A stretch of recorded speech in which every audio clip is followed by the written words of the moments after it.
안녕하세요. 오늘은 10월 17일 목장 성경 공부로 갈라디아서 3장을 좀 살펴보는 시간입니다. 저희들이 지금 갈라디아서를 계속 살펴보고 있는데요. 여러분들 그 3장으로 들어오면은 1절에서 사도 바울의 그 적으신 내용이 갑자기 질문으로 바뀌죠. 어리석은 갈라디아 사람들이여, 예수 그리스도께서 십자가에 못 박히신 모습이 여러분의 눈앞에 선한데 누가 여러분을 홀렸습니까? 이렇게 돼 있어요. 이게 왜 이런 말씀이 나오냐 하면 2장 15절부터 사도 바울이 하시던 말씀은 뭐냐 하면 율법 지키는 것이 아니고 믿음으로 의롭게 된다라는 것을 아주 강하게 말씀하고 있었습니다. 그러면서 3장에 들어오면 누가 여러분을 홀렸습니까? 라고 하는 것을 봐서 믿음으로 의롭게 된다라는 그 복음의 메시지에서 곁길로 빠져나간 사람이 있다라는 것을 이해해 볼 수 있다라는 거죠. 그러니까 지금 2장부터 이야기하신 것은 이 부분 때문에 하신 겁니다. 예전에 사도 바울이 선교 여행할 때 가르친 그것을 누군가가 그 다음에 와서 이 유대교나 이런 쪽의 사람들이 와서 믿음으로는 부족하다, 율법도 지켜야 된다라는 그런 말씀을 이제 했고, 갈라디아 사람들 중에 거기에 넘어간 사람이 있다라는 거죠. 그렇기 때문에 사도 바울이 기본을 다시 이야기하고 있었던 거죠. 그죠? 이것 때문에 이제 사도 바울이 이제 분위기가 살짝 바뀌면서 또 그 옛날에 자신이 가르쳤던 것을 다시 한번 강조하는 그런 분위기로 넘어간다라는 것을 우리가 알 수 있다라는 겁니다. 그러면서 2절하고 부터 이제 쭉 이야기하시는 게 뭐냐 하면은 다시 핵심을 짚어가는데 계속 의문문으로 이야기합니다. 2절, 3절, 4절, 5절까지 계속 의문문입니다. 이거는 뭐냐 하니까 질문을 통해서 다시 한번 생각하게 하고 본질을 회복하게 하고자 하시는 거죠. 근데 그 2절부터 5절의 내용을 보면 이 성령이라는 말씀이 나옵니다. 그죠? 그러면서 체험이라는 말이 나오고 다시 성령이라는 말씀이 나오고, 그래서 이게 우리가 이 2절부터 5절에 있는 사도 바울의 이 질문들을 통해서 알 수 있는 것은 이 갈라디아 사람들 사이에서 성령 체험을 한 사람이 많이 있었다라는 겁니다. 그런 사람들에게 사도 바울이 질문하는 겁니다. 여러분들은 그러한 체험을 믿음 때문에 했습니까? 아니면 율법을 지켜서 그렇게 한 것입니까? 라고 질문하는 겁니다. 그러니까 판단하라는 거죠. 과연 율법을 지키는 것으로 우리가 그렇게 하나님을 체험했느냐? 아니면 믿음을 통해서 체험했느냐? 그거를 상기시키면서 바로잡아라라는 그런 말씀을 하고 있는 거죠. 그 다음에 6절부터 이렇게 보시면 사도 바울이 갑자기 아브라함을 이야기합니다. 그죠? 여기서 이제 제가 던지는 질문은 갑자기 왜 6절부터 8절에서 사도 바울이 아브라함을 언급할까요? 라고 하는 것이 질문입니다. 이것은 그냥 본문 내용 중에서 나오지 않습니다. 우리가 머릿속에서 이렇게 한번 유추해 봐야 됩니다. 사도 바울은 계속 지금 믿음으로 구원받는다.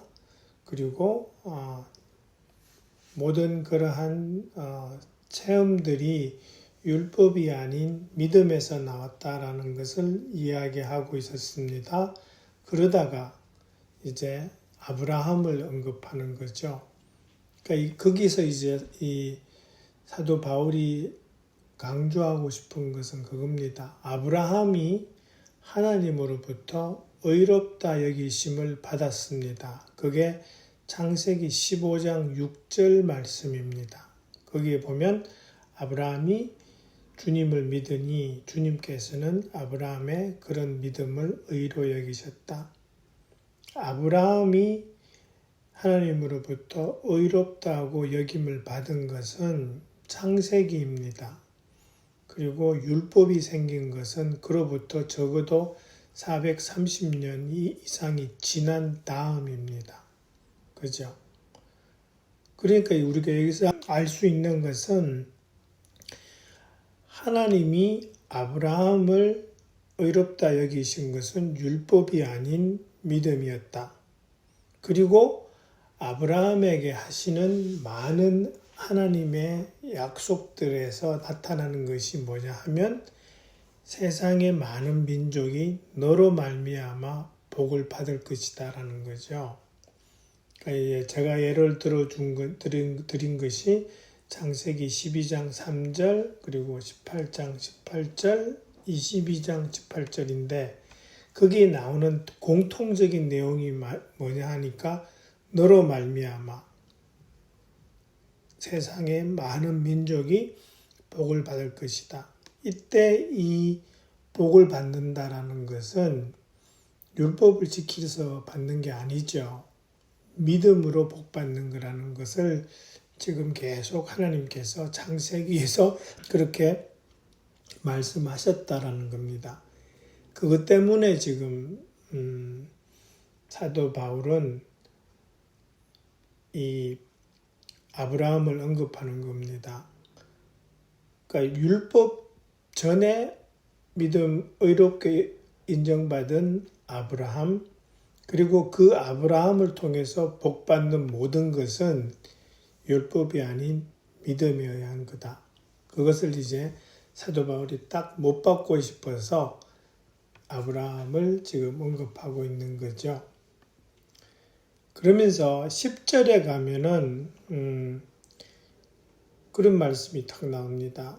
율법의 행위에 근거하여 살려고 하는 사람은 누구나 다 저주 아래에 있다라는 그 말씀을 합니다. 그죠? 근데 이 말씀을 왜 하냐 하면 이 말씀의 근거는 신명기 말씀입니다. 신명기 27장 26절에서 어떻게 말씀하냐 하니까 율법 가운데 하나라도 실행하지 않는 자는 저주를 받는다라고 말씀하고 있습니다. 그러니까 율법을 하나라도 어기면 저주받는 사람이 되어버립니다. 그래서 율법 아래에 있다라는 것은 율법을 지키면서 살려고 하는 사람이다라는 의미고 그리고 그 사람은 하나라도 어기면 저주를 받는다. 그죠? 그리고 또 이제 레위기에서 또 뭐라 그러시냐 하면 18장 5절에서 이렇게 말씀하시죠. 그러므로 너희는 내가 세운 규례와 내가 명한 법도를 지켜라. 어떤 사람이든 이것을 지키기만 하면 그것으로 그 사람이 살 수 있다. 나는 주다. 율법을 다 지키면 살 수 있어요. 다시 말해서 의로운 사람이 돼요. 그걸 지금 말씀하는데 문제는 뭐냐 하니까 사람은 모든 율법을 지킬 수 있는 능력이 없다라는 겁니다. 그러면 어떻게 돼요? 한 개라도 안 지킬 것이고 그리고 한 개라도 안 지킨 사람은 저주받는 사람이 되어버리는 거죠. 그래서 율법 아래에 있는 사람, 다시 말해서 율법을 지키면서 살려고 애쓰는 사람은 저주 아래에 놓인 사람이 되어버리는 겁니다. 그거를 지금 사도 바울이 3장 10절에서 그렇게 한 문장으로 간단하게 말씀하고 있죠. 그러면서 이제 그 율법 아래 있는 사람은 저주받은 사람이다 라고 이야기하신 다음에 다시 나오는 게 뭐냐 하면 의인은 믿음으로 산다라는 하박국 2장 4절 말씀을 인용하십니다. 그죠? 그리고 이제 또 예수님의 십자가를 말씀하세요. 그게 이 분위기가 왜 이렇게 바뀌고 있냐 하니까 율법 지키는 사람은 저주받은 사람. 그렇지만 믿음으로 사는 사람, 의인은 믿음으로 산다. 다시 말해서 믿음으로 살면 의인이 될 수 있다. 그걸 근거로 그것을 가능하게 하시는 것이 예수님의 십자가다라는 그 말씀을 하기 위해서 계속 이렇게 논리적으로 딱딱딱 진행하고 있다라는 거죠. 그죠? 그래서 우리가 이 사도 바울이 말씀하시는 것은 결과적으로 우리는 예수님 믿어서 그 믿음으로 말미암아 성령을 받고 그래서 우리가 구원에 이르게 된다라는 그 말씀을 지금 하고자 하시는 겁니다. 근데 그 13절에서 그리스도께서 우리를 위하여 저주를 받은 사람이 되셨다라고 하시잖아요. 근데 이건 무슨 근거로 이 말씀 하냐라는 건데, 아까 제가 이야기한 거는 율법 아래에 있는 사람은 율법을 다 지키지 않으면 저주를 받게 돼요. 근데 예수님은 율법을 다 지키셨어요. 그래서 율법을 지키지 않아서 저주받는 분은 아닙니다. 그죠? 근데 왜 예수님이 저주받는 사람이 되어버렸냐라는 것은 이거는 신명기 말씀 때문입니다. 신명기 21장 23절에 나무에 달린 사람은 하나님께 저주받은 사람이기 때문입니다라는 말씀이 나와요. 근데 예수님이 십자가, 즉 나무에 달려 돌아가셨어요. 그래서 신명기 말씀을 따르면 예수님은 저주받은 사람이에요. 근데 예수님이 왜 저주받은 사람이 되셨어요? 그것은 십자가에 돌려 돌아가심으로 말미암아 세상 가운데에서 죄지어서 저주받게 되어 있는 사람의 그 사람들의 죄를 대신해서 지기 위해서 저주받은 사람이 된 거죠. 그죠? 그러니까 예수님이 저주받은 사람이 된 것은 다른 사람들의 속죄의 길을 여시기 위해서 죽으신 거죠. 그렇게 이제 논리가 진행되고 있다는 말씀입니다. 그게 이제 13절에서 하시는 말씀이고요. 그 다음에 이제 15절부터 18절을 쭉 이렇게 이야기하면 무슨 말씀하냐 하니까 사람의 관례를 들어서 말하겠습니다 라고 하면서 어떤 사람이 유언을 작성해 놓으면 그 다른 사람이 그것을 무효로 하거나 거기에다 어떤 것을 덧붙일 수 없다라는 어떤 이 사회의 관례를 언급하십니다. 그죠? 그러면서 이제 하시는 말씀이 하나님께서 아브라함에게 하신 그 약속을 이야기해요. 여기서 이제 뭐냐 하면은 이런 거죠. 아까 제가 말씀드렸듯이 아브라함에게 하나님께서 너는 복의 근원이 될 것이다. 세상 사람들이 너 때문에 복 받을 것이다. 라고 그렇게 약속하신 것은 율법이 생기기 전에 430년도 더 전에 하나님께서 아브라함에게 약속하신 겁니다. 근데 이걸 이제 유언장에다가 비유하고 있는 거죠. 그래서 아브라함에게 하나님께서 하신 그 약속은 아브라함뿐만 아니라 아브라함의 후손, 믿음의 후손들에게도 적용되는 거다. 근데 그 뒤에 온 율법이 그 전에 하나님이 약속하신 그 언약을 무효로 할 수는 없다라는 것을 말하기 위해서 이제 세상 가운데 있던 관례인 유언장의 예를 들어놓고 있으신 거죠.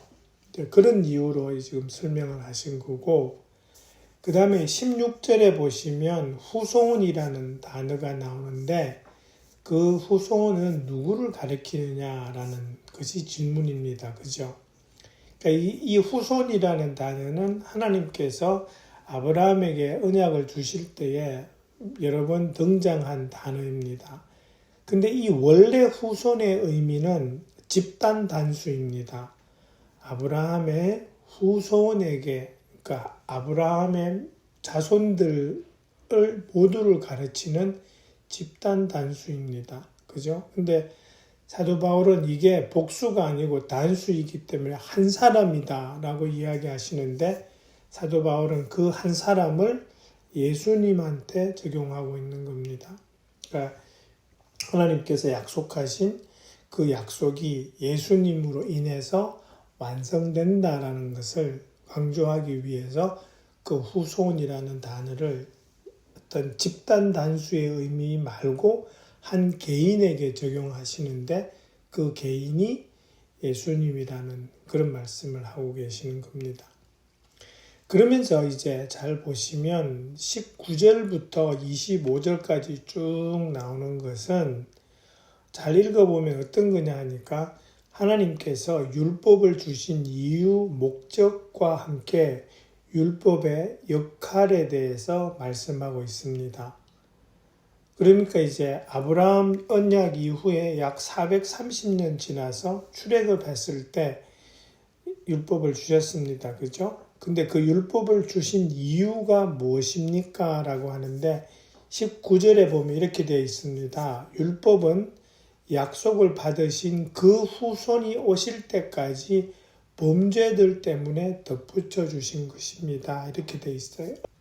그러니까 예수님이 오셔서 믿는 사람에게 성령을 주시면 그 성령 받은 사람들은 하나님의 뜻에 맞게 살려고 노력합니다. 그죠?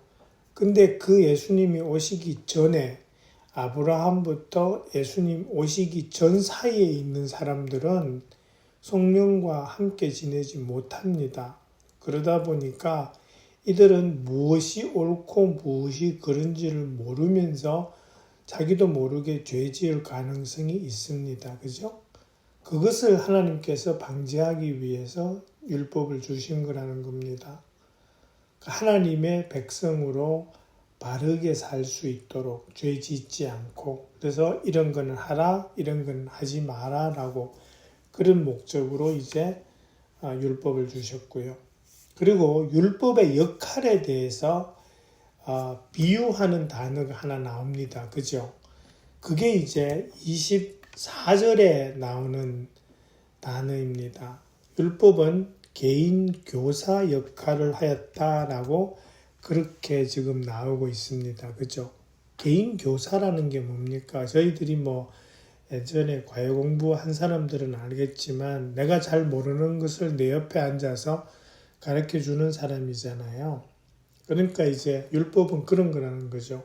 내 옆에 있으면서 나로 하여금 죄 짓지 않고 하나님의 뜻대로 살 수 있도록 도와주는 사람이 개인 교사인데 율법이 그 역할을 했다라는 겁니다. 그죠? 그게 이제 질문에 대한 답이었고요. 갈라디아서도 3장 19절에 보시면 여러분 그 하시는 말씀이 이렇게 되어 있습니다. 뒷부분에 가서 율법은 천사들을 통하여 한 중개인의 손으로 제정되었습니다. 이렇게 되어 있는데 이 천사들은 이게 무슨 소리냐 하니까 이것은 신명기 33장 2절을 읽어보면 이해가 됩니다. 그 신명기 33장 2절이 하나님께서 시내산에서 이스라엘 백성에게 율법을 주실 때, 그러니까 십계명부터 해서 주시잖아요. 그때 보면 그때 상황을 묘사하는 구절이 신명기 33장 2절인데 그때 보면 수많은 천사들이 그를 옹위하고 이렇게 돼 있어요. 다시 말해서 천사들이 그때 하나님과 함께 있었다라는 걸 우리가 알 수 있는 대목입니다. 그죠? 요거들 때문에 천사들을 통하여라는 그 사도 바울의 말씀이 이해가 되고요. 한 중개인의 손으로라는 것은 이 중개인은 모세를 의미합니다. 그러니까 하나님이 천사들과 함께 오셔서 율법을 주시는데 그때 그것을 모세를 통하여 주셨습니다. 그죠? 그래서 중개인이 모세가 되는 것이죠. 그러면서 이제 26절부터 29절을 이렇게 보시면 그 안에는 좀 중요한 표현들이 많이 나옵니다.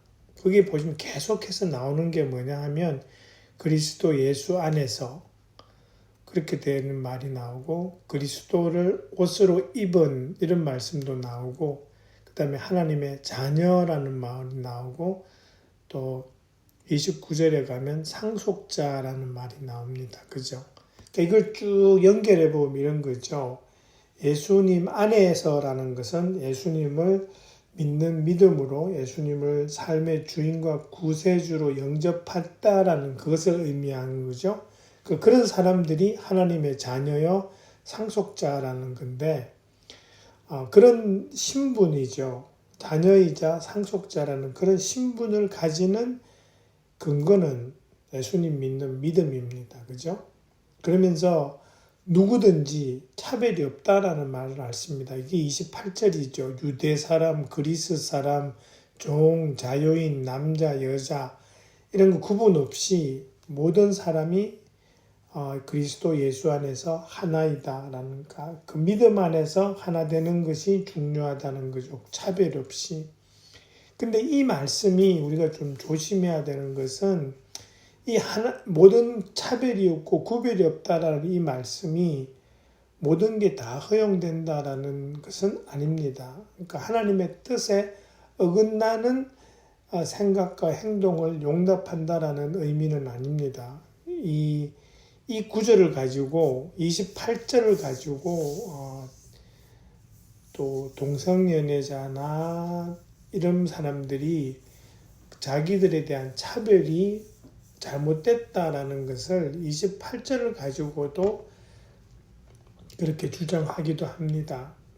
근데 여기서 중요한 것은 항상 그 안에 그리스도 예수 안에서라는 말이 들어간다라는 겁니다.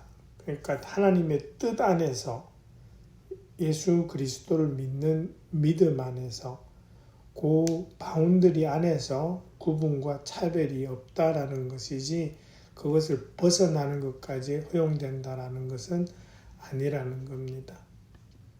네, 그렇게 해서 이번 이 갈라디아서 3장을 한번 살펴보았습니다.